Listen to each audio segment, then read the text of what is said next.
जय हिंद साथियों, मैं आर के स्वामी आप सभी का स्वामी क्लासेस फाजिलका में स्वागत करता हूं।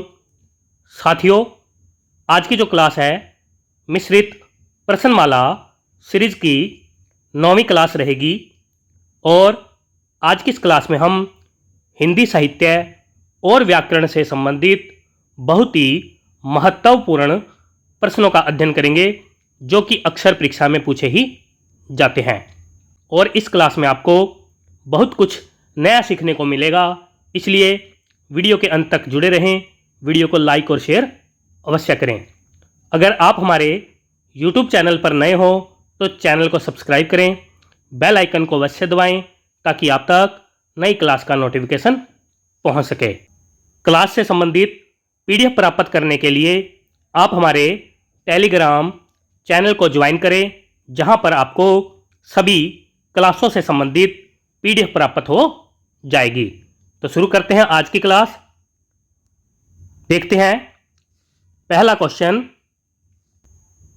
नंबर 1।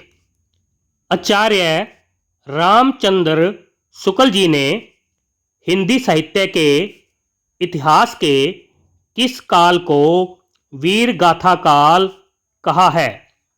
ए विकल्प में है आदिकाल, बी विकल्प में है भक्ति काल, सी विकल्प में है रीतिकाल और डी विकल्प में है आधुनिक काल। क्या उत्तर सही होना चाहिए? क्वेश्चन नंबर 1 का उत्तर जो साथी ए विकल्प को चुन रहे हैं बिल्कुल सही है, यानी कि आचार्य रामचंद्र शुक्ल जी ने वीर गाथा काल को आदिकाल कहा है। आगे देखते हैं next question number 2। Prithviraj Raso किसकी रचना है? ए विकल्प में है जलहण जी, बी विकल्प में है चंदबरदाई जी, सी विकल्प में है जगनिक जी और डी विकल्प में है नरपति नाल्ह जी। क्या उत्तर सही होना चाहिए?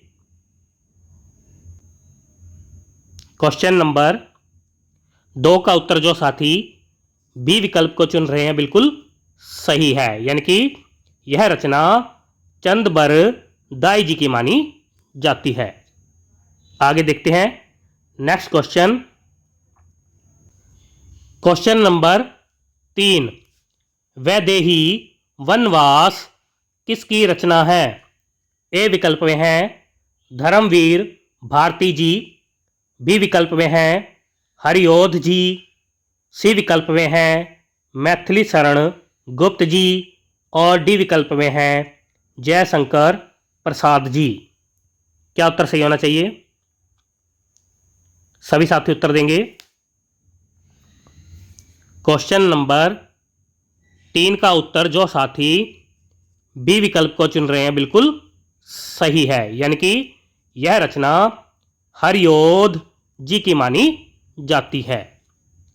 आगे देखते हैं नेक्स्ट क्वेश्चन नंबर 4। निम्नलिखित में से कौन सी रचना तुलसीदास जी की नहीं है? ए विकल्प में है गीतावली, बी विकल्प में है कृष्ण गीतावली, सी विकल्प में है भक्तमाल और डी विकल्प में है रामचरित मानस। क्या उत्तर सही होना चाहिए?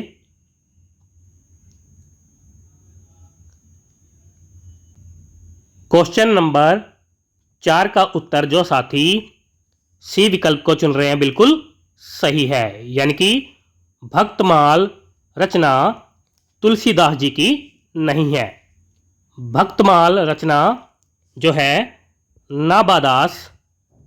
नाबादास जी की मानी जाती है। नाबादास जी की मानी जाती है। आगे देखते हैं नेक्स्ट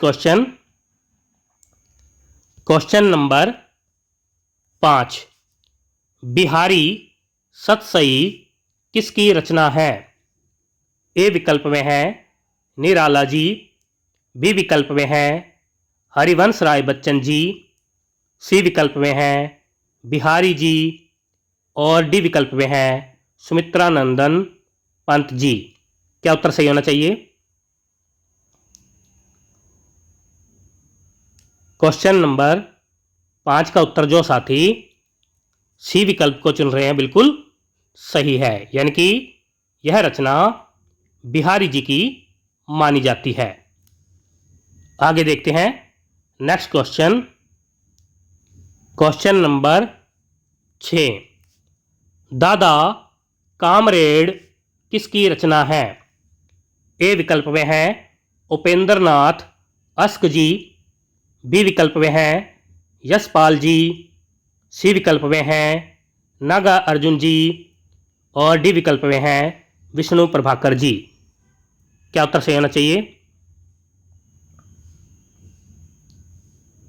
क्वेश्चन नंबर 6 का उत्तर जो साथी बी विकल्प को चुन रहे हैं बिल्कुल सही है, यानी कि यह रचना यशपाल जी की मानी जाती है। आगे देखते हैं नेक्स्ट क्वेश्चन।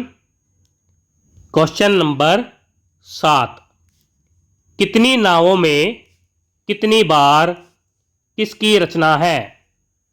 ए विकल्प में है मीराबाई जी, बी विकल्प में है तुलसीदास जी, सी विकल्प में है अज्ञा जी, और डी विकल्प में है मैथिली शरण गुप्त जी। क्या उत्तर सही होना चाहिए? कितनी नावों में कितनी बार किसकी रचना है? क्वेश्चन नंबर 7 का उत्तर जो साथी सी विकल्प को चुन रहे हैं बिल्कुल सही है, यानी कि यह रचना अज्ञा जी की मानी जाती है। आगे देखते हैं नेक्स्ट क्वेश्चन। क्वेश्चन नंबर 8, रचनाकार और रचना का कौन सा युगम सही नहीं है? ए विकल्प में है जयशंकर प्रसाद जी, भगनदूत, बी विकल्प में है अज्ञा जी, इत्यलम, सी विकल्प में है जायसी, पद्मावत, और डी विकल्प में है कुतुबन मिर्गावती। क्या उत्तर सही होना चाहिए? सभी साथी उत्तर देंगे। गलत युगम का चयन करना है। क्वेश्चन नंबर 8 का उत्तर जो साथी ए विकल्प को चुन रहे हैं बिल्कुल सही है, यानी कि भगनदूत जो रचना है यह जयशंकर प्रसाद जी की नहीं है। भगनदूत अज्ञा जी की रचना मानी जाती है। इतलम अज्ञा जी की रचना है, पद्मावत जायसी जी की रचना है, मिर्गावती कुतुबन की रचना मानी जाती है। सभी साथी याद कर लेंगे। आगे देखते हैं नेक्स्ट क्वेश्चन। क्वेश्चन नंबर 9, चित्रावली किसकी रचना है? ए विकल्प में है मंझन जी, बी विकल्प में है आचार्य रामचंद्र शुक्ल जी, सी विकल्प में है उस्मान जी, और डी विकल्प में है डॉक्टर नगेंद्र जी। क्या उत्तर सही होना चाहिए? क्वेश्चन नंबर 9 का उत्तर जो साथी सी विकल्प को चुन रहे हैं बिल्कुल सही है, यानी कि यह रचना उस्मान जी की मानी जाती है। आगे देखते हैं नेक्स्ट क्वेश्चन। क्वेश्चन नंबर 10, आंसू, लहर, झरना और कानन कुसुम किसकी रचनाएं हैं? ए विकल्प में है धर्मवीर भारती जी, बी विकल्प में है जयशंकर प्रसाद जी, सी विकल्प में है डॉक्टर राम कुमार वर्मा जी, और डी विकल्प में है आचार्य रामचंद्र शुक्ल जी। क्या उत्तर सही होना चाहिए? सभी साथी उत्तर देंगे। क्वेश्चन नंबर 10 का उत्तर जो साथी बी विकल्प को चुन रहे हैं, बिल्कुल सही है। यानी कि यह चारों ही रचनाएं जयशंकर प्रसाद जी की मानी जाती है। आगे देखते हैं नेक्स्ट क्वेश्चन। क्वेश्चन नंबर 11 है, 10 तस्वीरें और पहला राजा किसकी रचनाएं हैं? ए विकल्प में है भारतेंदु हरिश्चंद्र जी, बी विकल्प में है जगदीश चंद्र माथुर जी, सी विकल्प में है चंद्रधर शर्मा गुलेरी जी, और डी विकल्प में है विष्णु प्रभाकर जी। क्या उत्तर सही होना चाहिए? 10 तस्वीरें और पहला राजा किसकी रचनाएं हैं?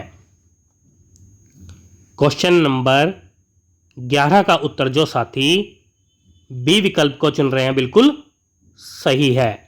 यानी कि यह दोनों रचनाएं जगदीश चंद्र माथुर जी की मानी जाती है। आगे देखते हैं नेक्स्ट क्वेश्चन। क्वेश्चन नंबर 12, भोर का तारा एकांकी किसकी है? ए विकल्प में है विष्णु प्रभाकर जी, बी विकल्प में है सुमित्रानंदन पंत जी, सी विकल्प में है जगदीश चंद्र माथुर जी, और डी विकल्प में है मैथिली शरण गुप्त जी। क्या उत्तर सही होना चाहिए? क्वेश्चन नंबर 12 का उत्तर जो साथी सी विकल्प को चुन रहे हैं, बिल्कुल सही है। यानी कि यह एकांकी जगदीश चंद्र माथुर जी की मानी जाती है। आगे देखते हैं next question. Question number 13, Kanupriya और अंधा युग किसकी रचनाएं हैं? ए विकल्प में है आचार्य रामचंद्र शुक्ल जी, बी विकल्प में है धर्मवीर भारती जी, सी विकल्प में है मैथिली शरण गुप्त जी, और डी विकल्प में है महादेवी वर्मा जी। क्या उत्तर सही होना चाहिए? सभी साथी उत्तर देंगे। क्वेश्चन नंबर 13 का उत्तर जो साथी बी विकल्प को चुन रहे हैं, बिल्कुल सही है। यानी कि यह दोनों रचनाएं धर्मवीर भारती जी की मानी जाती है। आगे देखते हैं नेक्स्ट क्वेश्चन। क्वेश्चन नंबर 14, मधु कलश किसकी रचना है? ए विकल्प में है महादेवी वर्मा जी, बी विकल्प में है हरिओध जी, सी विकल्प में है हरिवंश राय बच्चन जी, और डी विकल्प में है मैथिली शरण गुप्त जी। क्या उत्तर सही होना चाहिए?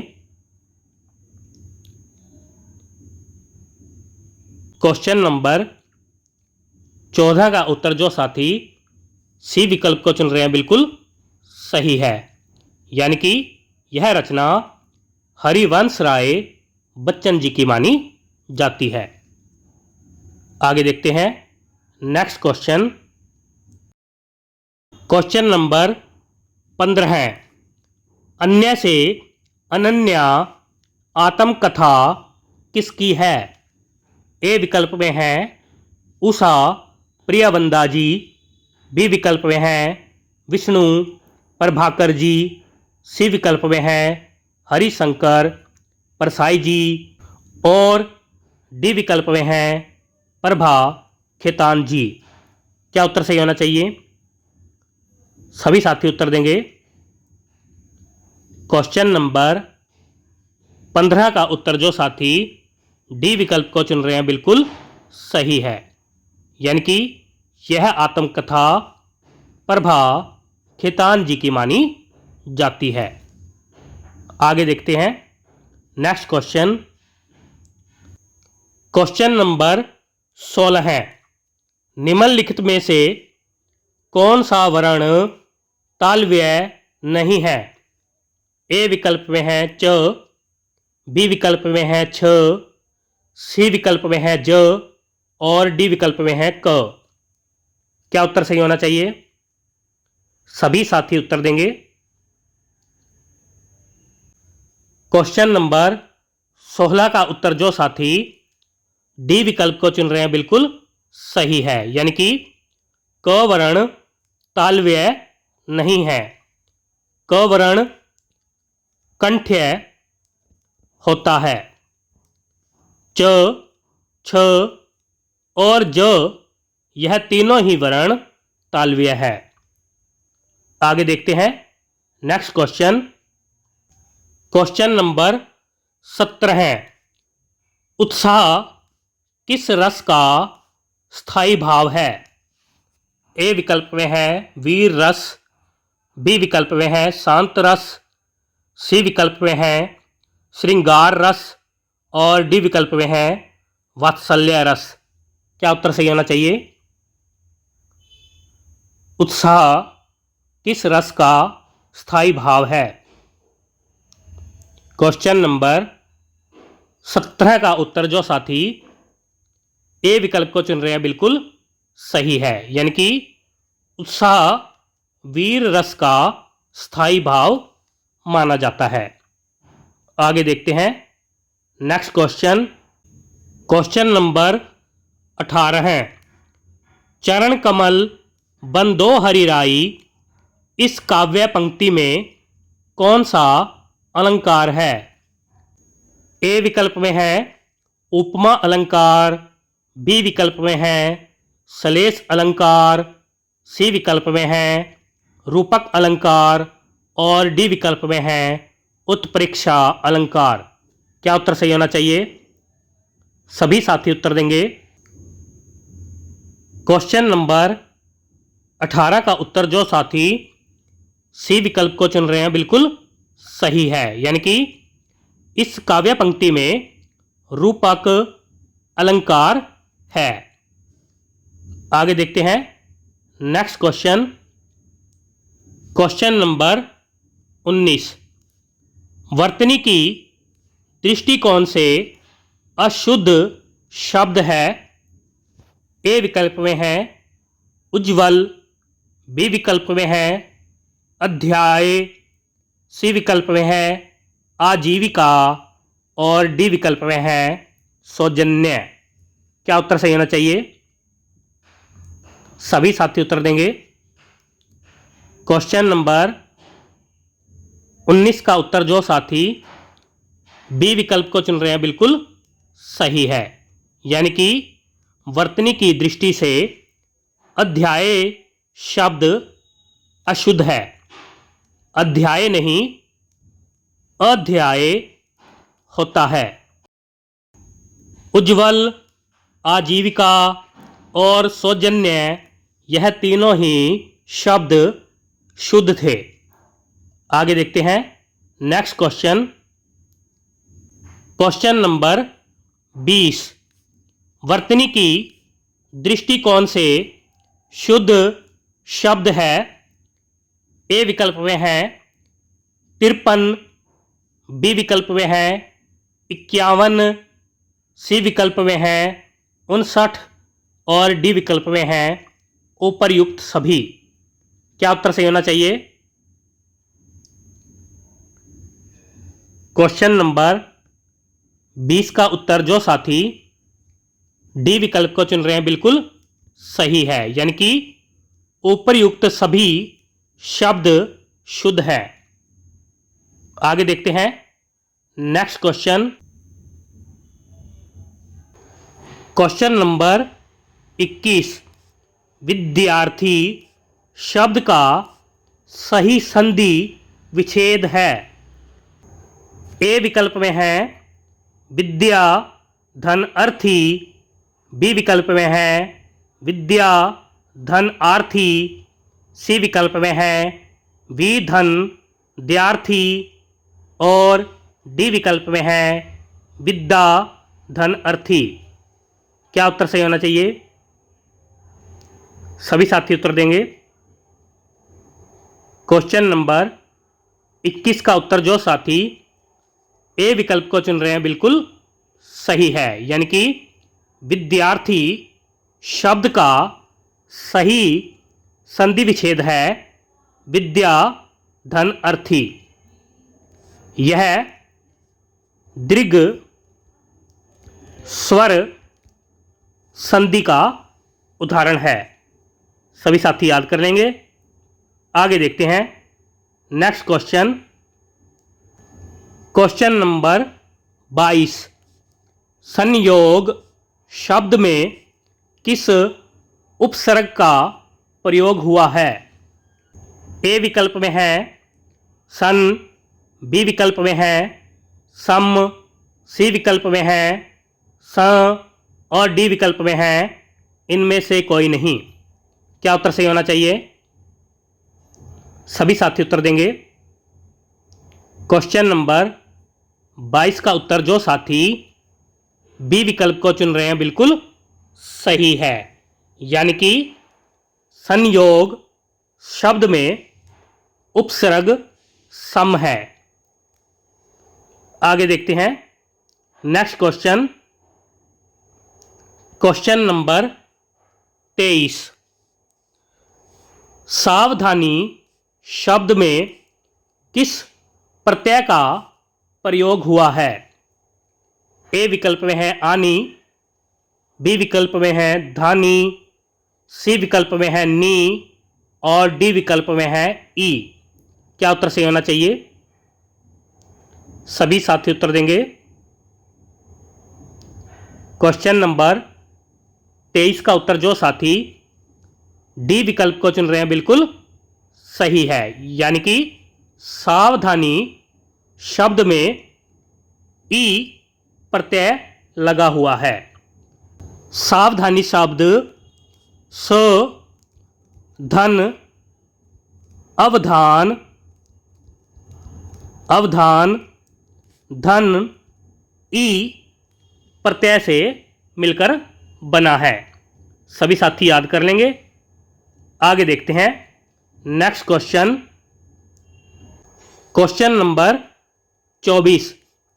इनमें से संज्ञा का कौन सा भेद नहीं है? ए विकल्प में है व्यक्तिवाचक, बी विकल्प में है निजवाचक, सी विकल्प में है जातिवाचक और डी विकल्प में है भाववाचक। क्या उत्तर सही होना चाहिए? क्वेश्चन नंबर 24 का उत्तर जो साथी बी विकल्प को चुन रहे हैं बिल्कुल सही है, यानी कि निजवाचक संज्ञा का भेद नहीं है। निजवाचक जो है सर्वनाम का भेद माना जाता है। आगे देखते हैं नेक्स्ट क्वेश्चन।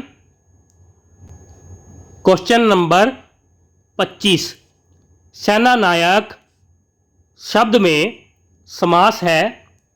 ए विकल्प में है अव्ययी भाव समास, बी विकल्प में है तत्पुरुष समास, सी विकल्प में है द्वंद्व समास और डी विकल्प में है कर्मधारय समास। क्या उत्तर सही होना चाहिए? सभी साथी उत्तर देंगे। क्वेश्चन नंबर 25 का उत्तर जो साथी बी विकल्प को चुन रहे हैं बिल्कुल सही है, यानी कि सेनानायक शब्द में तत्पुरुष समास है। आगे देखते हैं नेक्स्ट क्वेश्चन। Question number 26। जिसके पार न देखा जा सके वाक्य हेतु उपयुक्त एक शब्द है।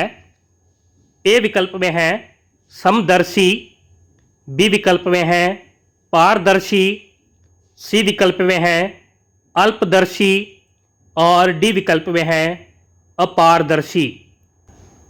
क्या उत्तर सही होना चाहिए? सभी साथी उत्तर देंगे। क्वेश्चन नंबर 26 का उत्तर जो साथी डी विकल्प को चुन रहे हैं बिल्कुल सही है, यानी कि जिसके पार न देखा जा सके उसे अपारदर्शी कहा जाता है। आगे देखते हैं नेक्स्ट क्वेश्चन। क्वेश्चन नंबर 27, अग्रज शब्द का विलोम शब्द कौन सा है? ए विकल्प में है सूक्ष्म, बी विकल्प में है लघु, सी विकल्प में है अनुज और डी विकल्प में है छोटा। क्या उत्तर सही होना चाहिए? सभी साथी उत्तर देंगे। क्वेश्चन नंबर 27 का उत्तर जो साथी सी विकल्प को चुन रहे हैं बिल्कुल सही है, यानी कि अग्रज शब्द का विलोम शब्द है अनुज। आगे देखते हैं नेक्स्ट क्वेश्चन, क्वेश्चन नंबर 28, चंद्रमा का कौन सा पर्यायवाची नहीं है? ए विकल्प में है चंद्रप्रभा, बी विकल्प में है शशि, सी विकल्प में है सोम, डी विकल्प में है सुधांशु। क्या उत्तर सही होना चाहिए? सभी साथी उत्तर देंगे। क्वेश्चन नंबर 28 का उत्तर जो साथी ए विकल्प को चुन रहे हैं बिल्कुल सही है, यानी कि चंद्रप्रभा चंद्रमा का पर्यायवाची नहीं है। चंद्रप्रभा जो है चांदनी, चांदनी का पर्यायवाची माना जाता है। शशि, सोम, सुधांशु यह तीनों चंद्रमा के पर्यायवाची माने जाते हैं। आगे देखते हैं नेक्स्ट क्वेश्चन, क्वेश्चन नंबर 29, दिन शब्द का पर्यायवाची शब्द है। ए विकल्प में है वासर, बी विकल्प में है वार, सी विकल्प में है जतरा और डी विकल्प में है उपर्युक्त सभी। क्या उत्तर सही होना चाहिए? क्वेश्चन नंबर 29 का उत्तर जो साथी डी विकल्प को चुन रहे हैं बिल्कुल सही है, यानी कि उपर्युक्त सभी दिन के पर्यायवाची माने जाते हैं। आगे देखते हैं नेक्स्ट क्वेश्चन, क्वेश्चन नंबर 30, समरूपी शब्द कृपण और कृपाण का सही अर्थ है। ए विकल्प में है मूर्ख सीधा, बी विकल्प में है कंजूस तलवार, सी विकल्प में है तलवार बलवान और डी विकल्प में है धनी कंजूस। क्या उत्तर सही होना चाहिए? सभी साथी उत्तर देंगे। क्वेश्चन नंबर 30 का उत्तर जो साथी बी विकल्प को चुन रहे हैं बिल्कुल सही है, यानी कि कृपण शब्द का अर्थ कंजूस होता है और कृपाण का अर्थ तलवार होता है। सभी साथी याद कर लेंगे। प्यारे साथियों, ये थे आज के बेहतरीन 30 क्वेश्चन जो कि अक्सर परीक्षा में पूछे ही जाते हैं। आशा करता हूँ कि आज की इस क्लास में आपको बहुत कुछ नया सीखने को मिला होगा। इसी प्रकार से निरंतर अध्ययन करने के लिए चैनल को सब्सक्राइब करें, बेल आइकन को अवश्य दबाएं ताकि आप तक नई क्लास का नोटिफिकेशन पहुंच सके। अगर आपने हमारी पहली वाली क्लासें नहीं देखी है तो आप प्ले लिस्ट में जाकर उन क्लासों को अवश्य देखें और हिंदी की बेहतर तैयारी करें। तो मिलते हैं अगली क्लास में, तब तक के लिए जय हिंद।